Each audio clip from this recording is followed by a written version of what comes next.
adventurers, and welcome back to my channel. Today I am cooling off the bus just a little bit because it's pretty warm, and we are going to install the CarPlay device. But before we do, let's talk about why I need something to help me out just a little bit. First and foremost, the most important thing of navigating around is being able to see where I'm going and be hands-free. So I needed something that could help me see my map without having to physically look at my phone and constantly be on it doing stuff. There's a lot of states where you cannot touch your phone at any point. So being able to set up something that is a screen to physically see my map is a big need. But also my front plate of my radio is actually gone. So I don't have any way to connect into my speaker system. So I need something that has potentially a speaker with it. So that's something I need to look at. So I found something that I think will help, and I reached out to this company and they were nice enough to send this to us so we can see if it worked. There are so many CarPlay devices out there, but this is the one that I think I'm going to use. And I picked this one because of the size of the screen. As you can see, it's 88 degrees in here, so a little warm. So that's why the air conditioner's on. I'm sorry if it makes it a little bit loud for you guys, but at the same time, it is necessary. And this is how I'm going to be able to cool the space in times of this disastrous warmth. So I hope that you guys are cool with that, but at the same time, most of this is going to be done in the front cab. And in the front cab area, we have another little weird thing going on that I'm trying to sort out, which I'll talk to you guys about sooner or later. But for now,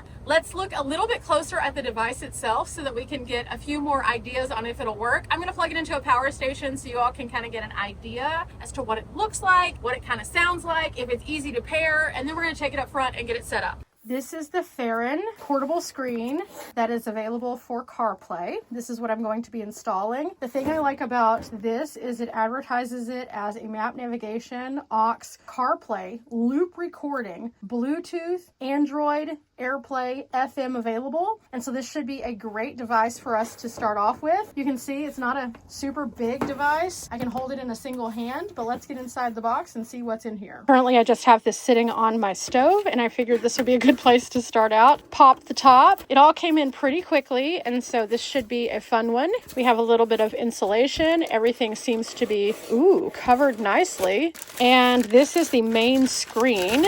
Oh, that's nice. It has a little camera on here. I'll undo all of this in a little bit, but it has a mounting plate. Here is the screen itself. That's nice and huge, actually. It's bigger than my cell phone, so I wasn't expecting it to be quite that big. So this is where we start off. This is the main unit. And then over here in the box, we have a few other items. Down here, we have another mounting bracket. That's cool. That's very cool. So these are the places that we start here. With this bracket, it looks like it can be maneuvered in different directions. I'm going to read through the book, but for now I'm going to tighten all this down like it was. There we go. Suction cup mount. Those are hit or miss, depending. I've had some that have worked out super well and some that have been a little crazy. But then inside further, we have some cords and adapters. And then it looks as though we have, I don't know what that is. That's also fascinating. Within this little thing, it's another little camera. So is this like a backup camera too? Okay. I was just expecting this to be a CarPlay device, but it could solve quite a few of our issues. And then inside here, we have a 12-volt connector, so we can connect everything using Type-C and a 12-volt. So this will just pop in. We'll test to make sure that my 12-volt areas work on the shuttle. And then other than that, we do have another connector here. And then, of course, we have our books. We have our installation guide, which, that's a QR, so we can just scan over this and then it will walk us through how to do this possibly. And of course, our user manual's in here. So all of these things came in the box, as well as this, which looks like a little mount. So I'm going to put all these things back in here, take them up to the front, and then we will get started. I plugged in the CarPlay device just to make sure everything was working correctly after I got it out of the box. And this is what the main screen looks like. There's going to be a little bit of work I need to do in learning some of these things, but right now I have CarPlay here. It tells you how to link up to your CarPlay, so I'll have to do that on my phone. It gives you Android Auto, AirPlay, SuperLink, Bluetooth music, and also Wi-Fi video. Wi-Fi video is interesting. That's super interesting. So we'll have to look at that later on. But then we can go back to our home screen. And here on our home screen, you'll notice that they have several different options, including a playback. There's also a record button on this. And so because it has a camera, we can record what is happening in front of us. So basically this is also a dash cam, which is really awesome. Settings wise, we have several different options in here where you can go in and clear your connections. You can have all sorts of screensavers. pictures and things like that. It goes into screensaver mode when it turns off, 10 seconds or 30 seconds. You can see all of that. Your camera, you can see the camera front, and you can make it have different kinds of output, 720p, 720n, or 1080p. You can also film segments, and then you can have collision sensitivity. So you can turn that on, so if you get jolted, this will automatically start recording, which is really neat. One of the other things that I thought was pretty neat is you can see they have a reversing camera. So I think that other one is a reverse. So whenever I have it plugged in, it'll have me able to park a little bit easier, and it'll also record. So I'll be able to see what's behind me and in front of me. Inside our settings tab, we have everything from formatting the device and talking about the storage, setting the date and time, the language that can be used. All of these things will be super helpful, but let's go back up here and go back to our home screen. Let's see, are there any scrollable areas? It doesn't look like it. There is Bluetooth. Let's see what else. We have our sound and volume, where we can turn it up and down, it looks like. So I could turn it up. Oh yeah, it's just touch. So that works. And then also we have this, which is, there it is, our brightness. So I can turn up the brightness or I can turn it down. That's also pretty neat. And then whenever I go into this segment right here, it goes into my camera, and you can see the camera is filming what's under my bed right now. Ooh, I do need to change the time on this because the time is incorrect, as is the day. So I'll be making those adjustments. But again, this is in 4K, so it's filming in 4K. And just like that, after I went through the pairing, this is actually having access to my phone now. Now don't look at my notifications, guys. I know I have a lot going on. I've been spammed a lot lately, so I just need to go and clear a whole bunch of stuff. But now I can access my maps, I can access my music and everything in between. And so if I wanted to, I could go in and find all sorts of different things that I have here on my actual phone and see them on the screen, as opposed to having to touch them with my hand. So let me pull up a map. So I pulled up my map and I typed in Silver Dollar City because I go there pretty frequently, and you can see the map immediately connected. It tells me how far it is, and then I would just have to push my little car, and then I am off to the races. So this is definitely working, and it's one of those things that I think is going to be really great. So this is a nice large screen, again, as you can see. So I think this is going to be very handy. If I go into my music, it takes me to a link for all of my radio and library in my Apple Music. Now, I think that this is nice because I can go into my music tab and it takes me to any linked music that I have. So I have Apple Music, so it immediately brings up my Apple Music and shows me like the top picks for me based on things that I listen to, or things that I might enjoy, or things that are new. And so you can see all of that. You can also scroll around in here quite a bit. And let's see, I think that it actually has a speaker on here also. So we'll go to this blues jam and give it a second. It does, it has a speaker.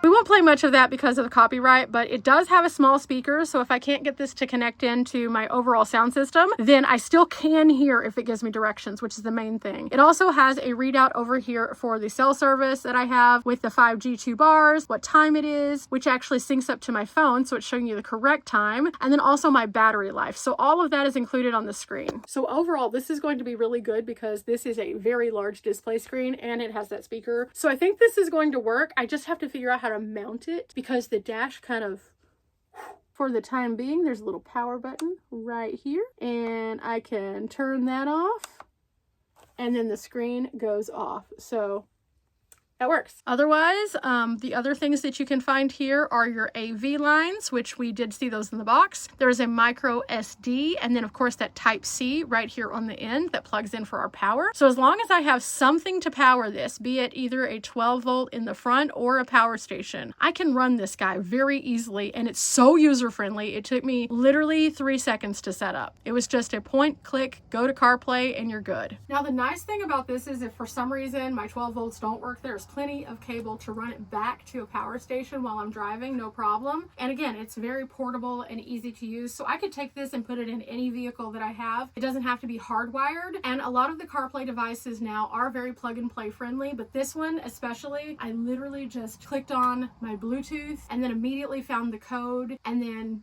that was it. Literally, that was it. So anybody can do this. Even if you have zero expertise, zero knowledge, this piece right here, super, super simple. Okay, it's a little brighter up here, so pardon the glare, but I have the box up front now, so it's time for us to get all of this out and get it set up.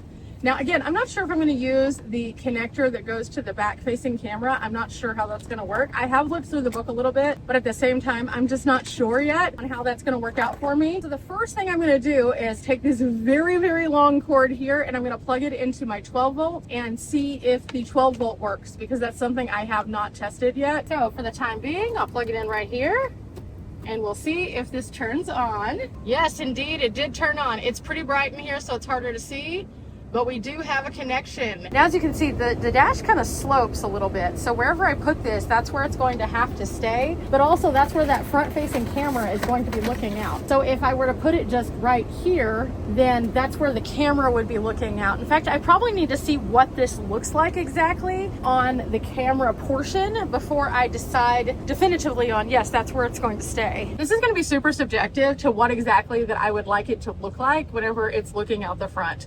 This is going to be super handy, but at the same time, again, could call for some movement later on if I don't like it there. And it has a little mounting plate, and that mounting plate sticks. So I want to get this right the first time if possible, versus having to figure out how to take it up and then move it. So I think that that's just a practical look at it. And if I can figure this out, I think that we will have a much better time with it. I still have a little bit more reading to do in the book after I actually get it set up as to how to turn on some of the features. So if like somebody bumps it, it turns on. I also can do a few other things. Now, whenever I have a window cover up, this will not be helpful at all. It just won't be. But for the time being, I am going to go ahead and put a window cover up so you guys can see this a little bit better. Without further ado, I'm going to go ahead and do this real quick.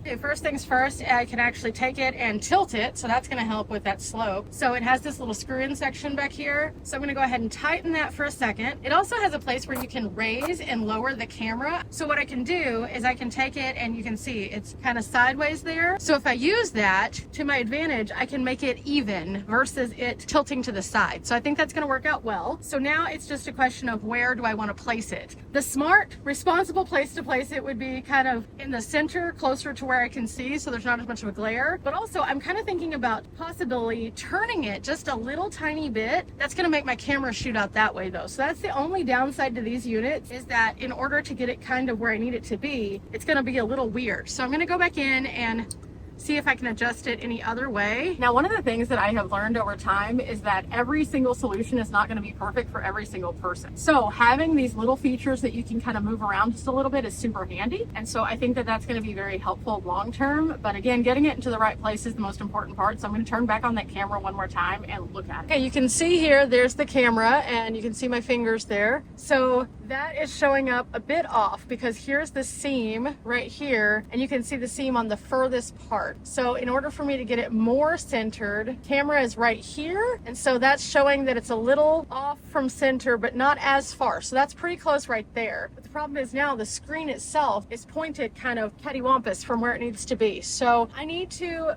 have it where the screen and this can pull forward, and I think I'm just gonna have to kind of like make sure that I can personally see it. This is me sitting straight up, and see how tall the dash is. I'm gonna be way on down in this seat. So even if I sit up like this, it's still pretty high up here. So I need to make sure that I'm not impairing myself from being able to see, because that is a thing. Whenever you're driving, you need to make sure that you can see everything, but also if law enforcement pulls past you, you don't want them to be like, you can't see. Now our next phase is going to be to pull off this backing, and the backing is onto this like jelly pad. So I need to pull this off. There it is. Ooh. And then I'm gonna stick this onto my dash, and then I can always move this around a little bit more if I need to. Okay, so if I put it like right about here-ish, I need to make sure this cord is not going to be in my way. So I'd like to move the cord kind of across the dash and then put this like maybe here-ish. I can see really well there. I'm going to push it in, which is what the instructions say to do. Make sure that you're pushing it in really well. Now I need to remove the screen protector. There we go. Now I need to push the screen and go to home. And there we are, we have the CarPlay. So now the question is this going to work how I need it to? And in order to do that, I'm just going to go into my CarPlay, and there's my map. And then I'm going to go into my music and make sure it all loads. It did. And I'm going to go into just some chill vibes. There we go. And I'm gonna just play. And then I need to make sure I can hear it. And I can hear it, so that's good. I need to see if I can adjust the volume, but this is the main thing until I can tie into the back speakers. We do have a full sound system in this. It's just that until I get this front plate taken care of, we can't really use that too much, so it's okay.